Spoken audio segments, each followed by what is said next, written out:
Soyez les bienvenus. Merci de votre fidélité à RTI 1. Voici les titres. En Côte d'Ivoire, un pas important vers la réconciliation nationale. Le président de la République, Alassane Ouattara, a reçu hier son prédécesseur, Laurent Gbagbo. Rencontre cordiale au palais présidentiel dans la commune du Plateau. Les deux hommes ont souligné l'importance du retour de la paix dans tout le pays. Toujours en Côte d'Ivoire, les préparatifs des élections sénatoriales partielles du 31 juillet prochain. La commission électorale indépendante a retenu 12 candidats, annonce faite hier par Émile Hébrotier, son porte-parole, lors d'un point de presse dans les locaux de la CEI, dans la commune de Cocody. Enfin, les Jeux olympiques de Tokyo 2020, l'équipe ivoirienne de football qualifiée aujourd'hui pour les quarts de finale après un match nul face à l'Allemagne. Bonjour à tous. Alassane Ouattara et Laurent Gbagbo favorables au rétablissement de la paix et de la cohésion en Côte d'Ivoire. L'actuel chef de l'État ivoirien et son prédécesseur se sont parlé dans une atmosphère cordiale hier au palais présidentiel dans la commune du Plateau. Il s'agissait de leur première rencontre depuis leur duel à l'élection de 2010. Le point avec Viviane Haïma. La rencontre entre le président de la République, Alassane Ouattara, et l'ex-chef de l'État, le président Laurent Gbagbo, s'est déroulée dans une ambiance très décontractée. 17h22, le véhicule 4x4 du président Laurent Gbagbo s'immobilise devant l'entrée du Petit Palais, où le président de la République, Alassane Ouattara, l'attend sur le pas de l'entrée. Les deux hommes échangent une accolade chaleureuse et posent sourire aux lèvres devant les objectifs des caméras et des appareils photo. Pour l'occasion, le palais présidentiel enregistrait une affluence record de médias nationaux et internationaux, personne ne voulant se faire compter l'événement. Le président de la République, Alassane Ouattara, et son hôte se sont retirés à l'intérieur du bâtiment pour s'entretenir. Leurs échanges ont duré un peu plus d'une heure d'horloge. Assisté à l'entretien, côté présidentiel, le directeur exécutif du RHDP, Adama Bictogo, le ministre conseiller spécial du président de la République chargé des affaires politiques, Cissé Bakongo, le ministre directeur de cabinet du président de la République, Fidel Sarasoro. La délégation du président Laurent Gbagbo comprenait le secrétaire général du FPI, Assoa Adou, le président du groupe parlementaire EDS, président du comité de contrôle du FPI, Hubert Oulaye, le président d'EDS, Georges Armand Ognien. À la fin de l'entretien, le chef de l'État, le président Alassane Ouattara et son hôte, le président Laurent Gbagbo, se sont livrés à la presse. Je suis venu rendre visite au président Alassane Ouattara, que je connais depuis longtemps. Et on a parlé fraternellement, amicalement. Et je suis très heureux de cette discussion que nous avons eue. Je suis très heureux parce qu'elle était très détendue et je suis fier de ça. Je suis fier de ça. J'ai souhaité que de temps en temps, on puisse avoir ce genre d'entretien qui détendent l'atmosphère dans le pays. En ce qui me concerne, j'ai surtout parlé avec le président, j'ai insisté sur les prisonniers qui ont été arrêtés au moment de la crise de 2010-2011 et qui sont encore en prison. Alors, j'ai dit au président, et vous serez d'accord avec moi, que j'étais leur chef de file. Et moi, je suis dehors aujourd'hui. Et ils sont en prison. Et j'aimerais que le président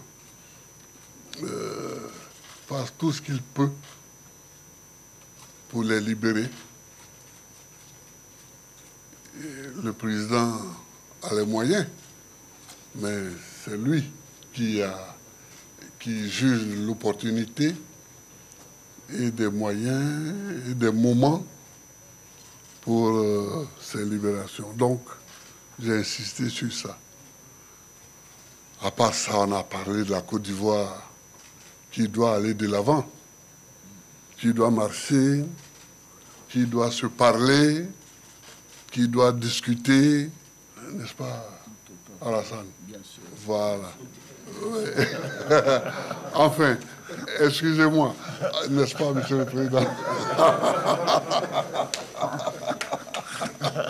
Voilà. Donc, je te laisse la parole. Voilà. Ben, écoute, mon cher Laurent, merci beaucoup. Merci d'être venu pour cette rencontre, que tout le monde demandait d'ailleurs. Mais les gens ne savent pas que nous nous sommes parlés, que nous sommes des amis depuis des décennies, ce qui ne nous rend pas jeunes. Hein, et par conséquent, les calendriers et les opportunités nous ont amenés donc à avoir cette rencontre aujourd'hui. Moi, je dois dire que j'en suis ravi. Et je crois que c'est surtout le peuple de Côte d'Ivoire qui attendait cela avec beaucoup d'impatience. Maintenant, c'est chose faite.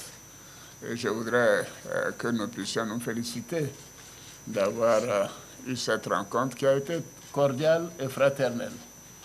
Parce que Laurent est mon jeune frère, est mon ami. Bien sûr, il y a eu cette crise qui a créé des divergences, mais cela est derrière nous. Ce qui importe, c'est la Côte d'Ivoire, c'est la paix pour notre pays. C'est, comme dit Laurent, pour nous avancer, aller de l'avant, pour bien sûr nous-mêmes, pour les prochaines générations. Je voudrais réitérer mes condoléances à mon frère pour le décès de la maman, Gado Marguerite, et d'Abdourahmane Sangaré. Tous les deux sont partis alors qu'il était absent du territoire. Et je lui ai dit que nous avons une pensée, bien sûr, pour eux et nous continuons de prier pour qu'ils reposent en paix. Une maman, c'est très important pour nous tous. Et quand j'ai perdu ma mère, alors que moi j'étais en exil, Laurent Gbagbo a facilité mon retour pour que je puisse participer et prendre en charge les funérailles. Donc c'est quelque chose que je ne peux pas oublier.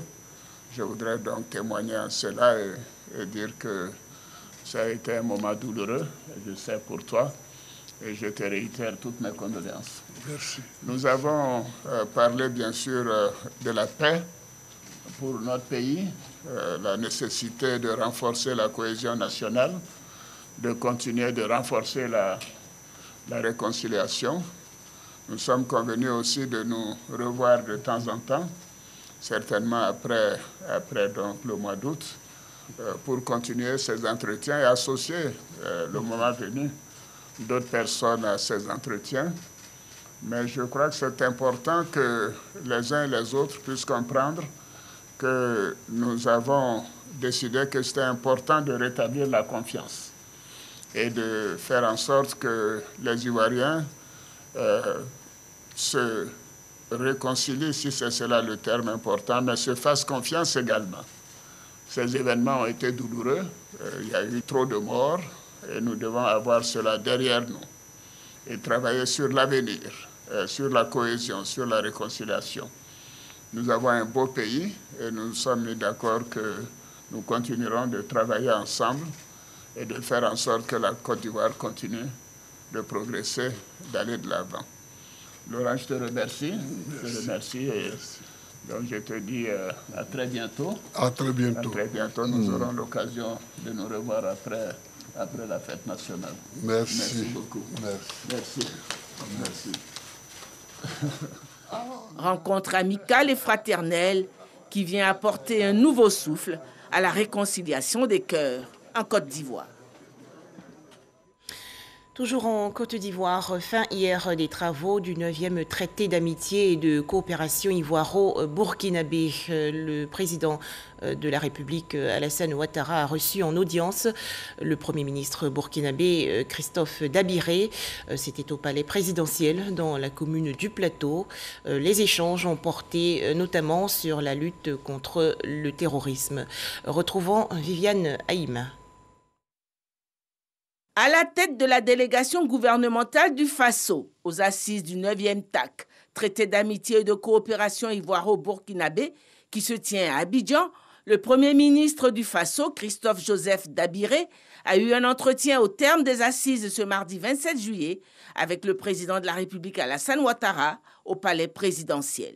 Les échanges ont porté sur les travaux de cette 9e assise, sur la sécurité aux frontières des deux pays, sur l'ouverture de leurs frontières face à la Covid-19. À ce niveau, le président de la République nous a donné des conseils. Il faut que l'on travaille à faire en sorte que la lutte contre la Covid soit une lutte partagée pour que nous puissions ouvrir dans les meilleurs délais possibles les frontières entre le Burkina Faso et la Côte d'Ivoire. Parce que la libre circulation est un élément fondamental du renforcement du développement dans nos différents pays. Il a également indiqué que la lutte contre la Covid-19 doit être associée intimement à la lutte contre le terrorisme. Parce qu'il faut que l'on s'organise pour que ces deux luttes-là soient une lutte commune, de manière à ce que la traversée des frontières soit sécurisée tant du point de vue sanitaire, mais également du point de vue de la sécurité des personnes et des biens. C'est ainsi que nous allons rétablir la stabilité dans nos États, c'est ainsi qu'on va rétablir la paix et la sécurité, de manière à ce que le développement puisse repartir. Participaient à cette audience le Premier ministre ivoirien Patrick Achi et le ministre ivoirien de la Défense Téné Birahima Ouattara. Les travaux du 9e traité d'amitié et de coopération ivoiro-burkinabé se sont donc achevés hier à Abidjan et au terme du conseil conjoint de gouvernement entre la Côte d'Ivoire et le Burkina Faso, plusieurs recommandations ont été adoptées. Au nombre de celles-ci, la réouverture des frontières terrestres. Les explications de Alexis Ouedraogo. Le conseil conjoint de gouvernement referme ses portes. Les parties ont procédé à l'examen de 13 projets d'accord, dont 2 finalisés, 7 en cours de négociation et 4 qui ont été initiés lors du TAC 9. Éducation, culture, diplomatie, grands travaux, notamment l'autoroute Yamoussoukro-Ouagadougou, Ouagadougou-Kaya, approvisionnement en électricité ou encore facilitation de la circulation des produits. Autant de sujets abordés. Nous échangeons régulièrement le savoir-faire, les bonnes pratiques et envisageons ensemble le mécanisme pour l'industrie des arts et du spectacle. Il y a un dynamisme qui va être plus amplifié avec les accords signés ensemble et qui va permettre un échange, en tout cas, non seulement sur le plan artistique, mais également sur le plan culturel, parce que nous avons des valeurs communes. Un accord portant sur la facilité de circulation des produits locaux et de l'approvisionnement de nos marchés. Faire en sorte que nous puissions avoir des joint ventures entre des entreprises privées de Côte d'Ivoire et du Burkina Faso pour faire donc des géants qui sont à même donc d'apporter des réponses structurelles aux questions de développement industriel, mais aussi aux questions donc de prospérité économique et sociale de nos pays. Pour le Premier ministre burkinabé, la rencontre aura tenu ses engagements. À travers des échanges francs et directs, nous avons magnifié une fois encore la vitalité et la fraternité, la solidarité et la coopération légendaire entre nos deux États. Prochaine étape, la rencontre au sommet des chefs d'État qui devrait finaliser l'ensemble des travaux. Nous avons grandement avancé dans le traitement de l'ensemble des dossiers, notamment les nouveaux dossiers et les dossiers spécifiques. Cela nous a permis de dresser, pour décision de nos chefs d'État, une liste de recommandations qu'ils examineront lors de leur prochaine rencontre au sommet. Il s'agit notamment de la poursuite de l'approvisionnement en électricité en hydrocarbures du Burkina Faso, de la facilitation de la circulation des produits locaux et l'approvisionnement des marchés, de l'approfondissement des conditions de réouverture des frontières entre les ministres en charge de la santé, des transports et de la sécurité, le renforcement de la coopération en matière de lutte contre la traite transfrontalière des enfants dans le cadre d'une stratégie de législation harmonisée et le renforcement de la synergie de la lutte contre le terrorisme. La délégation burkinabé a quitté Abidjan ce soir. Côte d'Ivoire, Burkina Faso, c'est une bonne entente séculaire. Les deux peuples s'affectionnent chaque jour davantage. À noter que de nombreux ressortissants ivoiriens sont installés au Burkina Faso. Ils se sont même bien intégrés. Combien sont-ils? Regardez ce reportage de David Bambara et Aimé Solange Guigma.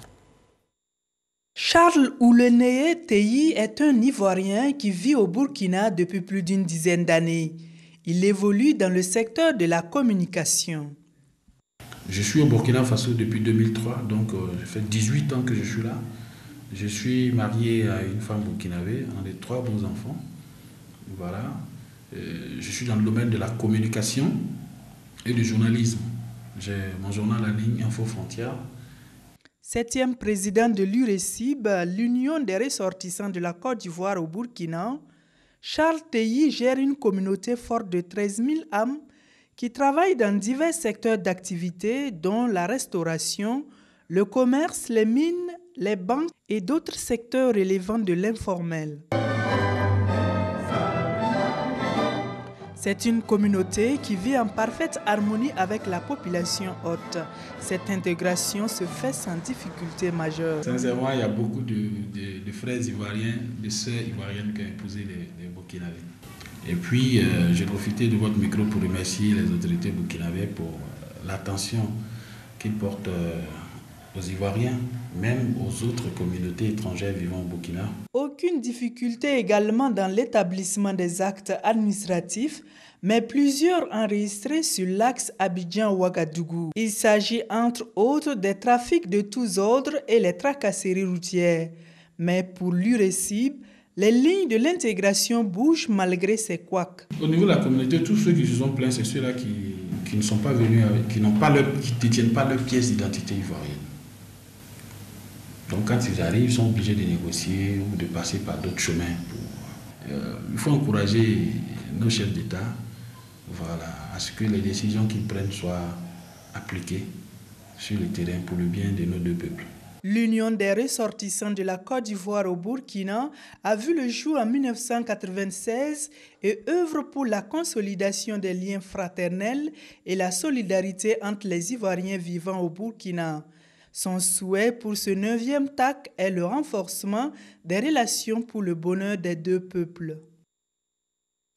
De même, en Côte d'Ivoire, une forte communauté burkinabé. Elle réside dans la région de l'Anawa, dans le sud-ouest.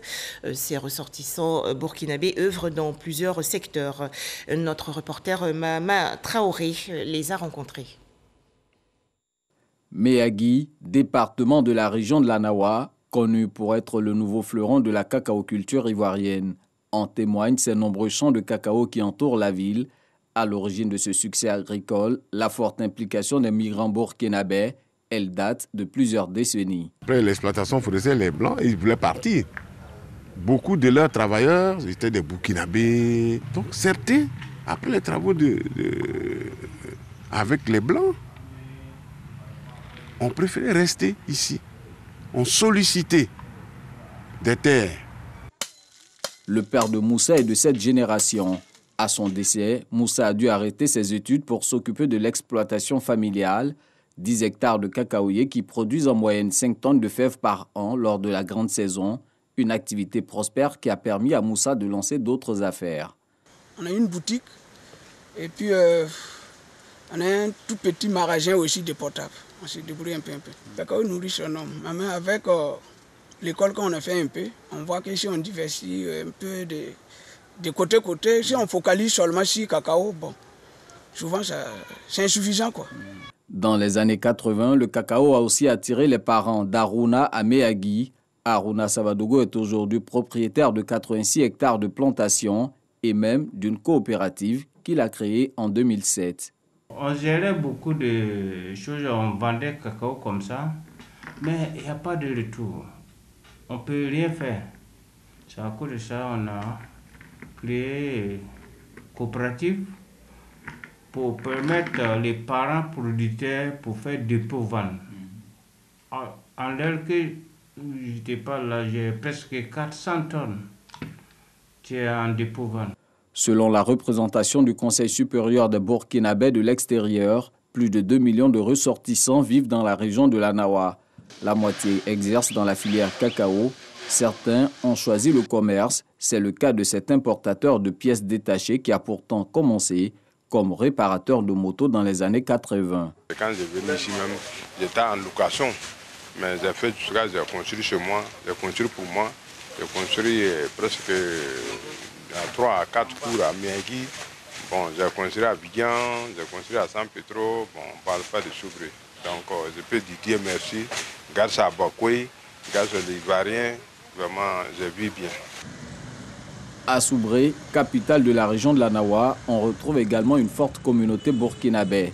Natif de Pricro, Mamadou s'est installé dans cette ville comme libraire avant de se lancer dans la vente de mobilier et plus tard dans l'imprimerie. Lorsque le cacao marche, tout marche. Les coopératives, les commerçants, tout le monde a besoin de paperasse. Ils impriment des carnets, des reçus, des bordereaux, des factures, voilà. Donc c'est vrai, c'est lié. Quand il y a la traite, l'imprimerie aussi bouge. Mamadou révèle même que ses compatriotes continuent toujours d'affluer vers l'Anawa pour son attrait économique. Ceux qui venaient avant comme manœuvre métaillère agricole, aujourd'hui ils sont, je ne dis pas que ça n'existe plus, mais ils sont devenus très rares. Ceux qui viennent maintenant, souvent c'est des commerçants établis déjà, qui viennent ouvrir des magasins ici pour leurs proches. Si la région de l'Anawa est devenue aujourd'hui un Eldorado pour la communauté burkinabé vivant en Côte d'Ivoire, c'est le fruit d'une intégration réussie. Dans le village de Bakoui, s'il y a réunion là, c'est nous qui faisons ensemble. S'ils demandent les conseils, je connais. Il n'y a pas de palabre même. Même si entre nous là, celui qui n'a pas raison, on dit toi tu n'as pas raison, il faut demander pardon à l'autre, puis c'est fini. Les Burkinabés ont toujours eu le respect qu'ils ont eu pour les Bakoui. Ils ont eu beaucoup d'argent. Ils ont leurs fils qui sont les plus grands opérateurs économiques du département. Mais le respect demeure. Ces dernières années, le phénomène du travail des enfants a connu une montée en puissance dans la région de l'Anawa. Bon nombre des enfants exploités et leurs bourreaux sont de nationalité burkinabé. Tout comme les autorités ivoiriennes, la diaspora du Faso s'active à éradiquer ce fléau qui représente une sérieuse menace pour l'économie cacaoyère. Pour nous faciliter la tâche, c'est l'État ivoirien à la frontière.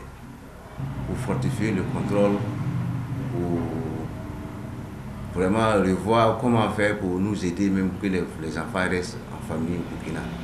Un enfant qui va venir du Burkina en Côte d'Ivoire, il faut vraiment les documents nécessaires, il faut les preuves qui prouvent que vraiment il vient en famille, celui qui l'accompagne, il est de la famille ou bien il est apte, les documents nécessaires pour amener l'enfant à bon port.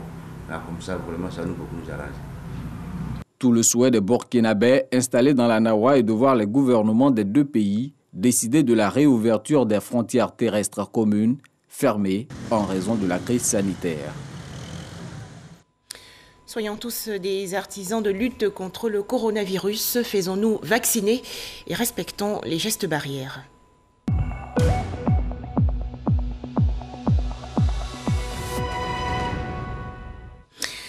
En Côte d'Ivoire, 52 nouveaux cas de coronavirus enregistrés hier par le ministère de la Santé, de l'Hygiène publique et de la couverture maladie universelle. Le pays dénombre actuellement 49 699 cas confirmés de coronavirus, 48 966 personnes guéries, 326 décès et 407 cas actifs. Le ministère de la Santé, de l'Hygiène publique et de la couverture maladie universelle invite toutes les personnes de plus de 18 ans à se faire vacciner gratuitement dans les centres de vaccination. 31 juillet 2021, c'est la date retenue pour les élections sénatoriales partielles en Côte d'Ivoire. Mais avant le scrutin, un point de presse a été organisé hier par la commission électorale indépendante. 12 candidatures ont été retenues par la CEI. Les explications de Sidonie Davila. Le samedi 31 juillet prochain, les collèges électoraux de 5 régions sont convoqués aux urnes pour élire leurs sénateurs. Ce sont le Bonkani, le Gontougo, le Kabadougou, l'Anawa et les Grands Ponts. La commission électorale indépendante, CEI, fait quelques précisions avant l'entame de ces élections. Suite au désistement de l'un des candidats, ce sont au total 12 qui ont été retenus, dont une femme et 11 hommes, qui se répartissent comme suit. 5 indépendants, 5 du RHDP et 2 du PDCI-RDA. Les 10 candidats se trouvent actuellement sur le terrain à la pêche des voix des électeurs. Je voudrais indiquer que l'électorat concerné est constitué des conseillers régionaux et municipaux. Ils sont au nombre de 1045. À ces conseillers, il faudrait ajouter 8 candidats non élus, d'où 1053 électeurs au total. Conformément aux dispositions légales en vigueur, les bureaux de vote ouvriront le samedi 31 juillet 2021 dès 8 h et fermeront à 18 h. Ouverte le vendredi dernier, la campagne électorale prend fin ce jeudi à minuit. La CEI compte organiser ses sénatoriales partielles dans le strict respect des mesures barrières. Elle appelle par ailleurs à la responsabilité et à la confiance pour des élections apaisées. Un tout autre sujet à présent, 29,24%, c'est le taux de réussite pour le baccalauréat session 2021 en Côte d'Ivoire contre 40,08% en 2020. Le ministère de l'Éducation nationale et de l'alphabétisation a publié hier les résultats. 29,24% de réussite au baccalauréat session 2021 en Côte d'Ivoire, soit un recul de plus de 10% par rapport à 2020. Nos reporters Evelyne Yeboué et Godefroy Okambawa ont suivi la proclamation des résultats au lycée classique et au lycée technique dans la commune de Cocody. Quelques candidats au baccalauréat session 2021 et leurs parents réunis au lycée classique de Cocody. Nous sommes à quelques minutes avant la proclamation des résultats.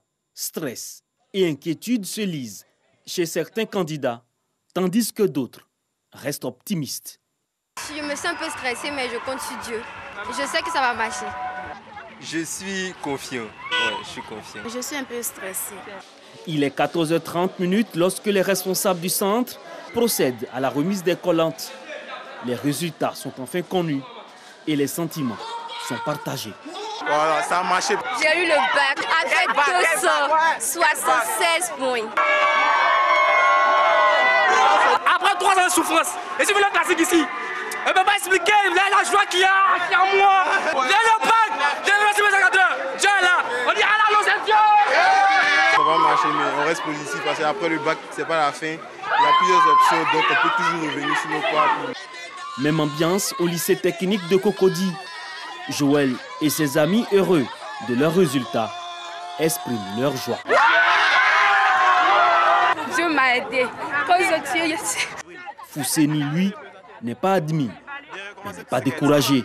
Je n'ai pas eu, mais je sais que je n'ai pas démérité. Je suis optimiste, l'année prochaine ça va marcher. Ces résultats du baccalauréat section 2021 mettent fin à la série des examens à grand tirage. Pour rappel, le ministère de l'Éducation nationale et de l'alphabétisation enregistre comme taux de réussite pour la session 2021 52,51% au CEPE, 41,27% au BEPC et pour le bac, 29,24%. Les résultats du baccalauréat session 2021 proclamés hier sur toute l'étendue du territoire national. Quelles sont les performances dans les établissements de l'intérieur du pays? Direction Odiéné, dans la région nord-ouest. Odiéné, groupe scolaire El Hadj Mamadou Koulibaly. Il est 14 h ce mardi, jour de proclamation du résultat du baccalauréat session 2021. Les candidats sont au rendez-vous. Konena Minata, une des candidates suivie de près par notre équipe de reportage, nous livre son état d'esprit. Je me sens stressée parce que là, comme c'est un résultat, c'est 2 choix. Mais on suppose que non, ça va aller.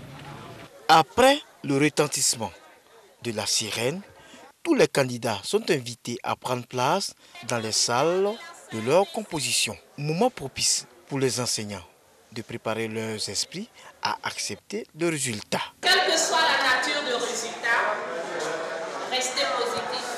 Si ça marche, tant mieux. Si ça ne marche pas, la vie ne s'arrête pas là. D'accord? L'année prochaine est là, vous allez faire votre meilleur plus tard et puis dire qu'est-ce qui n'a pas marché et puis essayer de vous mettre au travail pour l'année prochaine. Quelques minutes plus tard, la candidate Kone Naminata fait mine grise.